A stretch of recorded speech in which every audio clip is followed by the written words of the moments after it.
朋友们，我刚刚看到一个让人震惊的消息，美国政府干了一件史上最丢脸的事儿，从宣布制裁到主动认怂，33天，仅仅33天。7月2日，全世界最牛的芯片设计软件公司新思科技突然发声明，说美国政府通知他们，对中国的制裁解除了，立刻生效。紧接着，另外两大巨头 Cadence 和西门子也收到了同样的通知。这是美国制裁史上最快的一次政策反转，从5月29日制裁开始到7月2日解除，整整33天。但这背后的真相绝对比你们想象的更加震撼。今天我就给大家扒一扒这33天里到底发生了什么，让美国政府如此慌张地主动认输。咱先说说美国这次制裁到底有多狠。EDA 这玩意儿说白了就是设计芯片的软件，就像你盖房子必须先画设计图一样，没有 EDA 软件，14纳米芯片的设计成本会直接翻10倍以上，在商业上根本不可行。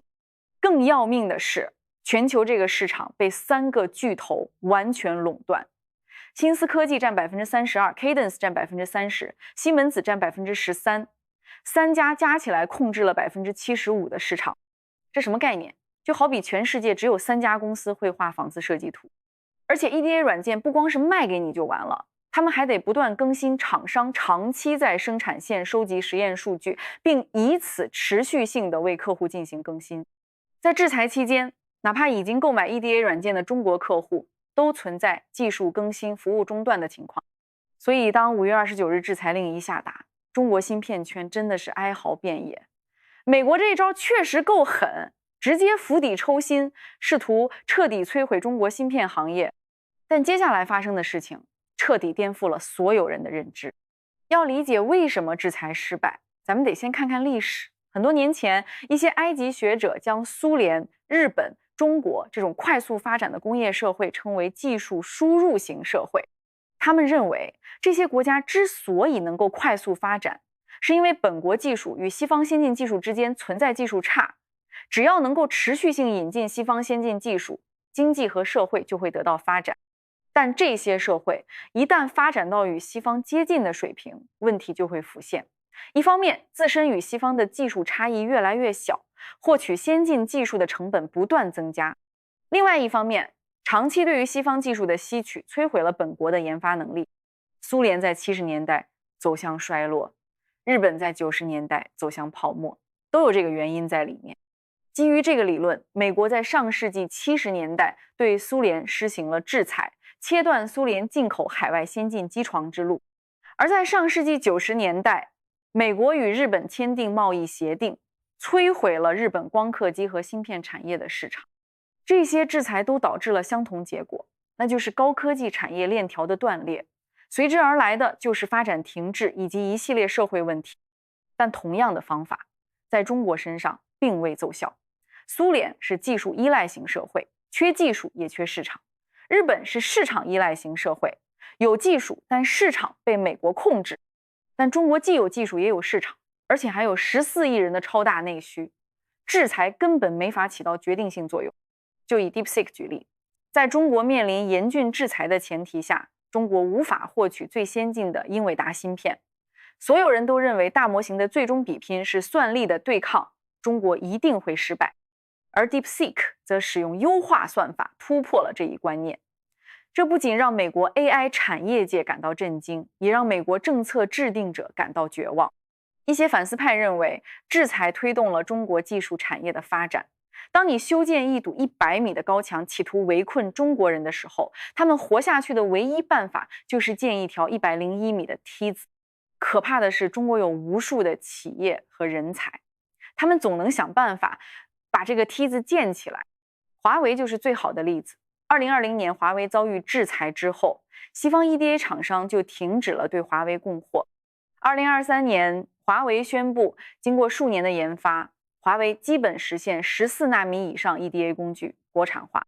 除此之外，广利威、华大九天、盖伦电子、新华章、星河半导体、九同方微电子、立新软件、国威斯尔新等领先企业也在这个行业奋起直追。2024年数据显示，目前国内 EDA 市场规模120亿元，国产厂商拿下14.5亿元，其中华大9天、盖伦电子、广利微为国产3强，合计拿下15%的市场。你们知道这意味着什么吗？这意味着中国芯片产业的飞轮开始转动了。什么叫飞轮效应？就像你转动一个巨大的铁轮子，第一圈特别艰难，但随后市场不断积累，产品不断反馈，技术不断突破，客户持续增加，整个行业就如同一个旋转的飞轮一般，越转越快。从业务逻辑来讲，西方 EDA 厂商技术先进，并且有着源源不断的生产线，反馈数据做更新，只要是个正常人就不会用国产 EDA 软件。但是随着制裁的不断加码，国内芯片厂商哪怕在没有被制裁的时候，也会考虑2条腿走路，这就给国产 EDA 软件厂商留下了一线生机。那些依靠和购买美国技术的中国企业在制裁中饱受折磨，反而是那些突破美国技术并致力于国产化的企业在制裁中赚得盆满钵满。制裁让美国企业把自己的市场份额转手让给了竞争对手，对 EDA 工具的限制给中国企业带来了巨大的市场，也给中国 EDA 产业持续性的动力。中国芯片产业的飞轮第一圈正是在美国逼迫下转动的。西方制裁越紧迫，飞轮转的就越快，因为如果不快就得死。从进化论的角度出发，西方最严厉的制裁只会帮中国筛选出最强大的企业。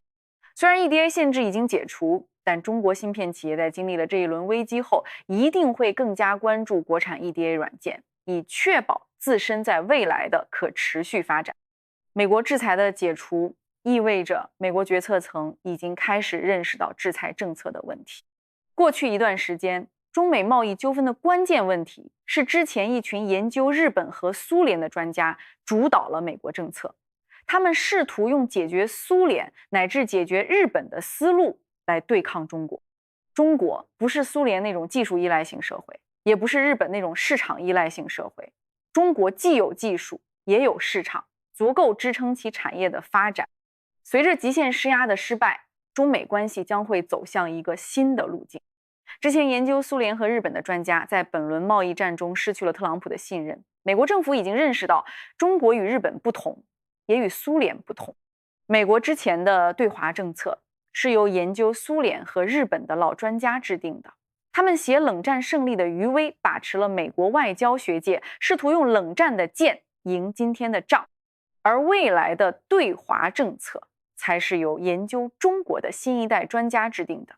接下来我们将要面对研究中国的美国学者，他们会比之前的前辈更加务实，也会更加危险。解除 EDA 的根本原因不是中美关系的缓和，而是它无助于摧毁中国芯片产业，它更不是特朗普放弃制衡中国的象征，而是新一轮对抗前的缓和。在随后的交锋中，美国产业回流的国策不会变动，但其操作将会变得更加可行。一方面，中国的产业正在快速进步，另外一方面，西方的围堵将会愈发专业和具体，这是一场包围与突围的竞技。但这次33天的制裁失败已经充分证明了一个道理，那些杀不死你的只会让你更强大。中国芯片产业经历了这次考验，不仅没有被摧毁，反而变得更加坚强。最讽刺的是，美国本来想通过制裁来阻止中国技术进步，结果反而成了中国技术进步的催化剂。那些在制裁中坚持下来并且取得突破的中国企业，现在都成了行业的佼佼者。新思科技他们为什么这么急着宣布制裁解除？还不是因为中国市场太重要了，失去中国市场33天，损失就已经很大了。如果继续下去，说不定中国的 EDA 企业就真的追上来了，到时候想再回到中国市场就更难了。总的来说，这次 EDA 制裁的快速解除，标志着美国极限施压政策的彻底破产。接下来的中美科技竞争将会进入一个新的阶段，双方都会变得更加务实，也更加理性。但对中国来说，这次经历是非常宝贵的。我们不仅在技术上取得了突破，更重要的是在心理上建立了自信。我们知道了，哪怕面对最严厉的技术封锁，我们也有能力找到突破的路径。朋友们，你们对这次33天的制裁大反转怎么看？你们觉得美国接下来还会用什么招数？中国又该如何应对？欢迎在评论区分享你们的观点。今天的视频就到这里，感谢你的观看，我们下期见。